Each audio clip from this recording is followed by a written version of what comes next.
Hi, everyone. Welcome to HD Dialogues. My name is Edric, I'm Joy. and we help you. Get it right from the start.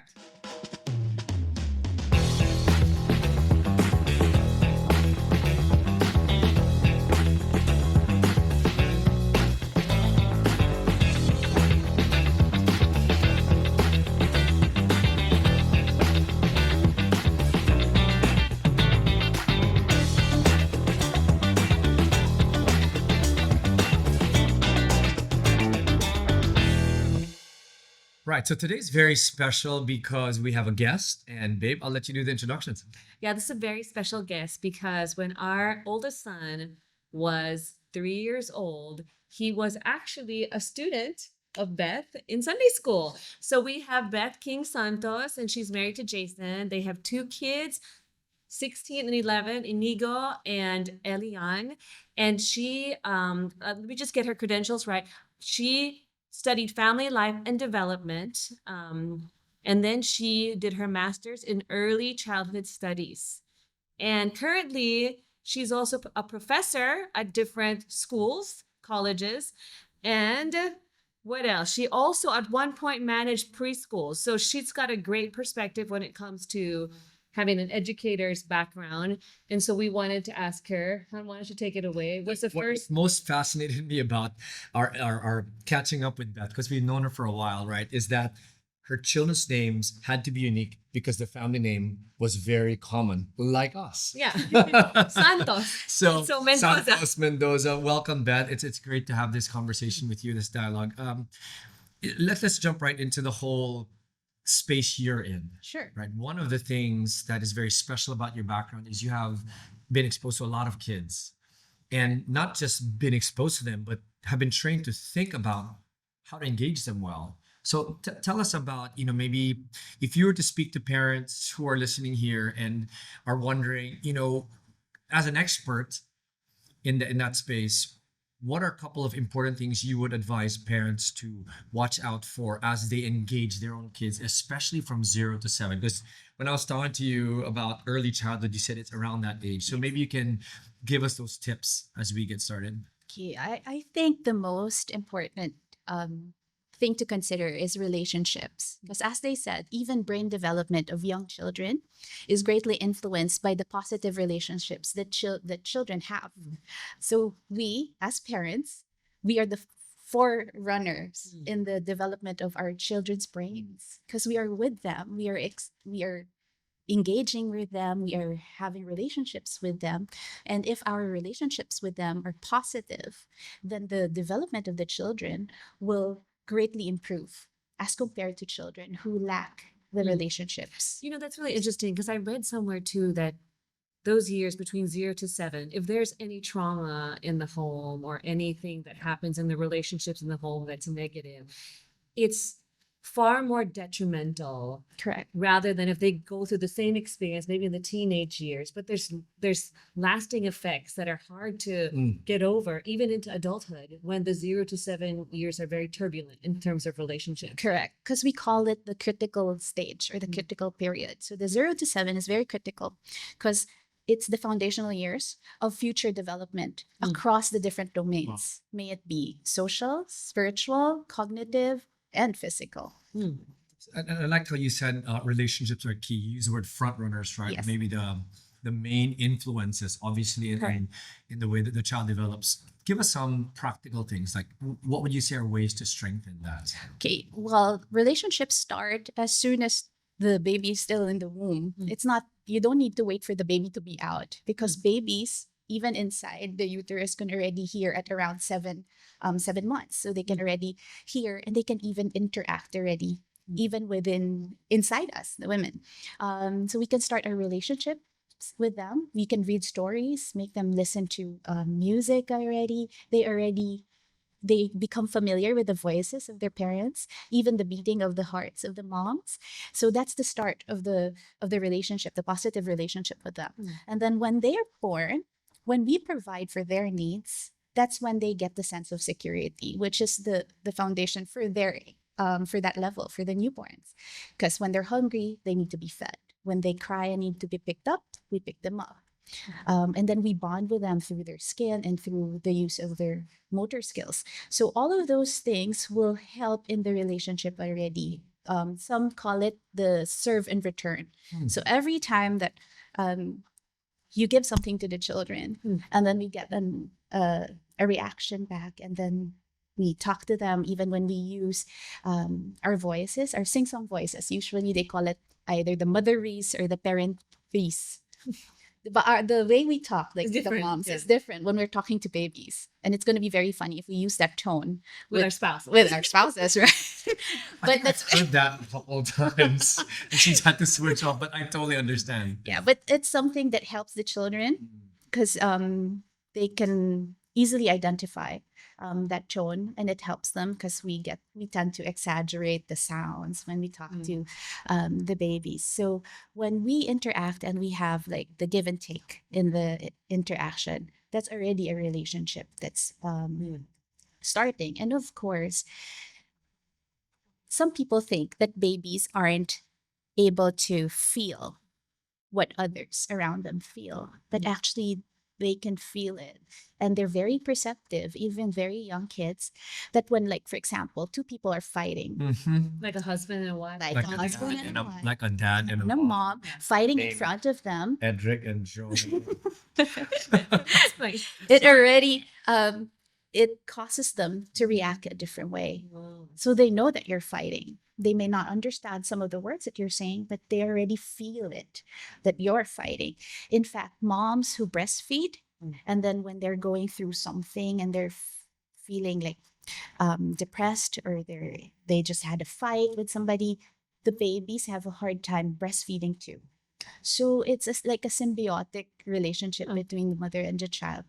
And then they can also, very young kids, I saw this research before that even around as early as 6 months, they know when you don't like something.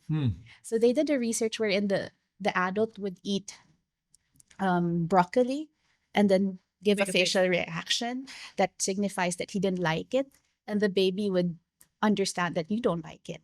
So there's empathy already there. In fact, when you cry, the baby, you can check it for those who have very young kids or infants. You can pretend to cry, and then your babies will start to follow. Wow, we should have Yeah. interviewed Beth That's a long time ago. We're thinking exactly the same thing, right? I'm looking back at the 6 kids and I'm like, check, check, check. I wish we had heard these things beforehand. But I love that term, the serve and return. I particularly latched onto that. And I'm asking myself now, obviously, there are ways to be able to interact with the child so that it is healthy. Yes. And as you're forming these interactive experiences with the child, serving and returning, right? And you gave some examples and how perceptive they are. Let's be real, right? Let's be real about in these formative years. What would you say are the damages, if you will? And you've again been with many parents, many children, particularly as you've been in this education space. What would you say are today the damaging things that parents can do or have done because these relationships are so critical in that age? What are the things that we need to be extremely aware of because you've seen it create these impacts? Okay, I think one of the things that can be damaging is not being present, even when you're with your children. Because sometimes you say, but I'm always with my baby, I'm always with my kids. But it's different being physically present, and being present emotionally as well. Because sometimes we're on our phones. I remember bringing up my second child. It was so different because I was more on my phone as compared to when I was with my firstborn child, because it wasn't so tech Because it's dependent. so popular, Yeah, yeah, it was- right. so it's different. And I know that parents also have difficulty doing that, being able to be present with their kids. And then, of course, the busyness of life, the chores and everything. And that's very understandable. So it's important that we put in the quality time with the kids, not just the quantity that I'm with them 24/7, but it's different. Another thing I think is allowing other people to take over the parenting for you. Like other people, or even the gadgets for others, like the TV or but for others, they let their House help. relatives, their house help Mm. to do the parenting for them. They it's- delegate it. And Yeah. s- Delegate tell, it. I don't mean to interrupt, but what are the effects of doing that? So if you have someone who's not fully engaged, you said the quality, right? Not fully You're on your present. phone, you're distracted, or you're having someone else take that time. So it's a relative, a friend, or a nanny. What are you seeing as the damaging effects of that? Well, one of the things is that you might have very different goals and values from that person that you're delegating the job of parenting to, and which will cause a problem eventually. And what if that person has to leave? Because some of them, like house help, would leave at a certain time, and the kids have already formed such a great bond with the caregiver or with their yayas, then it could be very difficult for them to adjust again to somebody new. Mm. Whereas when they're with their parents, I think we'll be here. Ideally, with- parents should not leave in the Yeah, time, we'll be right? here for the long haul. Yeah. So that's one thing. And then I think the other thing that happens is that sometimes when there's so many different people handling the discipline, Mm.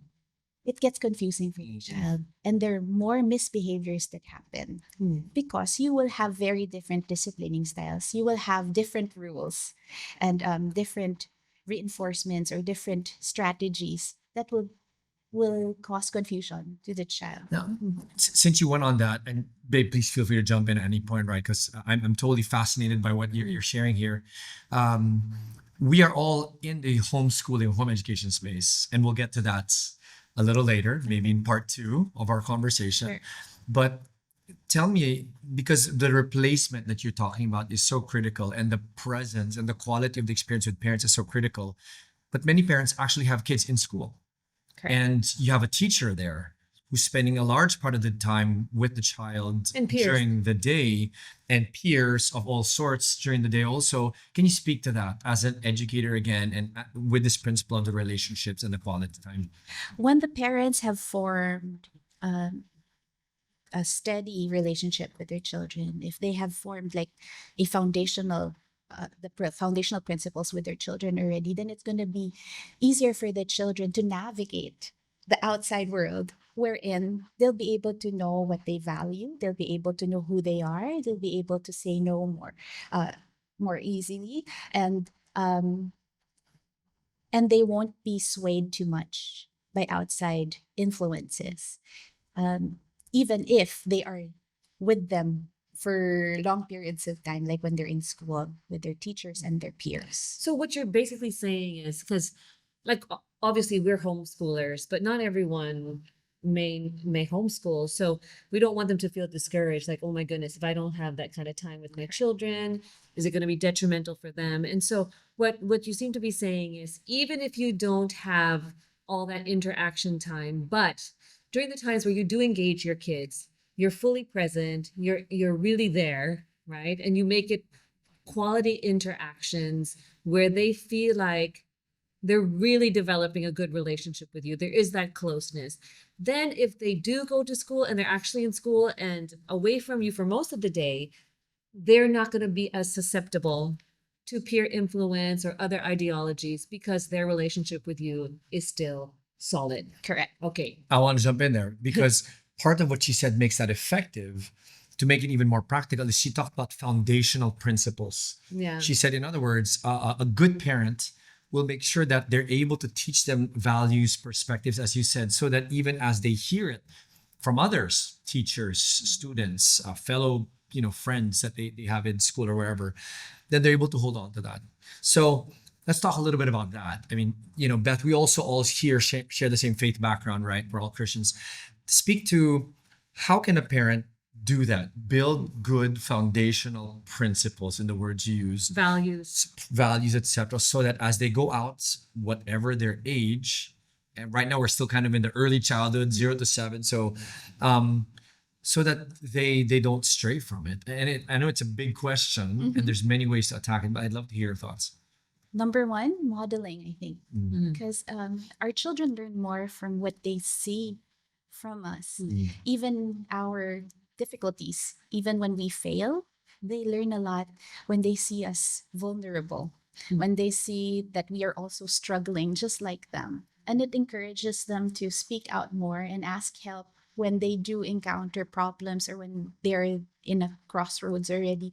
They know that, oh, my mom, my dad went through something similar, or my mom and my dad will be able to help me because they know how it feels Mm. to not know things, to be in doubt, to not be happy all the time. Mm. My parents will know how to relate to me, and then it's easier for them. Another is, of course, using the word of the Lord, because that's our go-to Yeah. manual. So in everything, you always have to just point them back. You don't need to tell them exactly what to do and what not to do, but you can tackle and talk about what you have read together in the Bible, and even ask them questions, what you think they understood from it and how they understood it, what they think the Lord is telling them. Mm. Because they might be having a personal relationship with the Lord, and they might be having a conversation that's very different from what I think, Mm.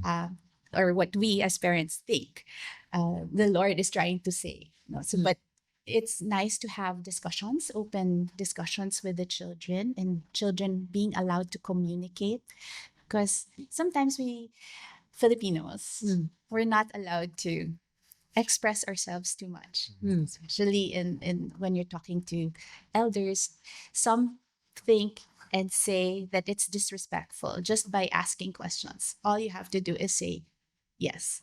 So I value obedience, yes, but you can always ask questions to clarify and to understand where that rule is coming from, where that principle is coming from, or the rationale of a verse that we're talking about. It's okay to ask. Yeah, and I think because you want them to also internalize it, right? And it come from a place of conviction. Correct. Rather than, like you said earlier, you said something really important, because you said, like, I think sometimes a tendency is, I'm just going to tell you what you need to know. But then that doesn't give them an opportunity to process, to think through, well, how does this really personally impact me? And what are my own perspectives on it? And how do I process this? And so the discussion, I think, is so great that you mentioned. And then the first thing you said, which, and I tapped Edric, in fact, because I wanted to say something about that, but you went on, which is great. But when you talked about modeling, a lot of times we focus on modeling just like the good things, right? But you said that we should also model our weaknesses, of course, in the context of we process things properly and everything, but letting them see those vulnerabilities, because that actually makes them emotionally healthier people, right? Okay. So I'm just, yeah, you do want to add something? There's so much I want to ask, so much more. But to wind down maybe this first part, because we will continue this in the next podcast. When you said we need to be vulnerable, as Joy was sharing, part of the question in my mind is, how do you know that you're not oversharing? Where some children, and we're still talking 0 to 7 year, but let's stretch that a little bit older, right? Could it be that they will say, well, mom did that or dad did that because they shared it to me, and therefore it justifies why they can also mess up and do it? That's my question, right? How do you make sure that as you're being vulnerable and saying, hey, I messed up, I did this, for example, I went partying, I did all these things and I got wasted and it just wrecked me. Is this like in current or in Example only. Only an example, Okay. right? Theoretically. The question is, how do you know when you're oversharing so that it doesn't actually encourage them to feel like it's okay because dad did it or mom did it. And it's a very real thing for us. Now I'm saying that as honestly, right? There's things we've messed up in. So I think we can also pray for discernment as to what and the depth of what we're going to be sharing, because some of the things may not be appropriate for them. So we have to make sure that it's appropriate in their level, in their age, and then just enough that we answer their questions, and being very honest with how it affected us, then what happened to us and the negative things that happened.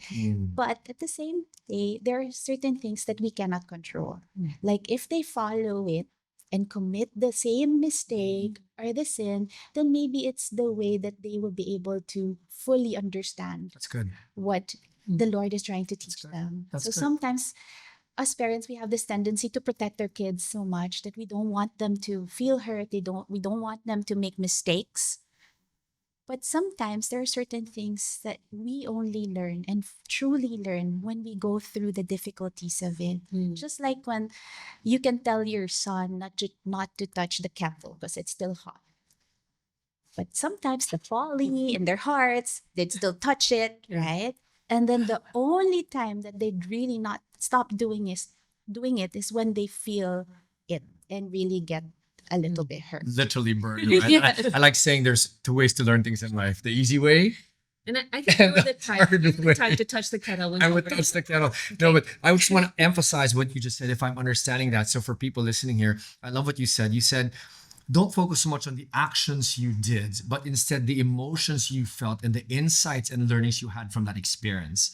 That's what you want to really impart to the children, so that that's what will stick in their minds, that, okay, I need to be able to remember that similarly, or even in my own circumstances, if I'm going through these emotions, here's a way to process it.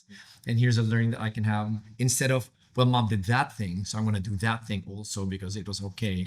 And that's why She did. Beth was saying, right? You balance it out with teaching them the truth. Yeah.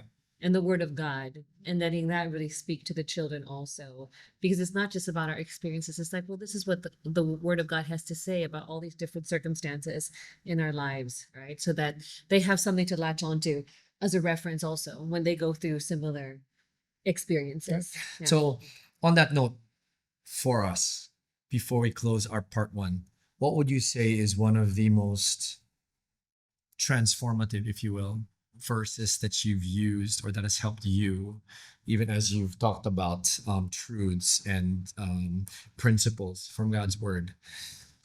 Yeah, I think the number one and the basic one is train up a child in the way that he Mm. should go. Because we have to remember that we do it every day. We are to do it every day.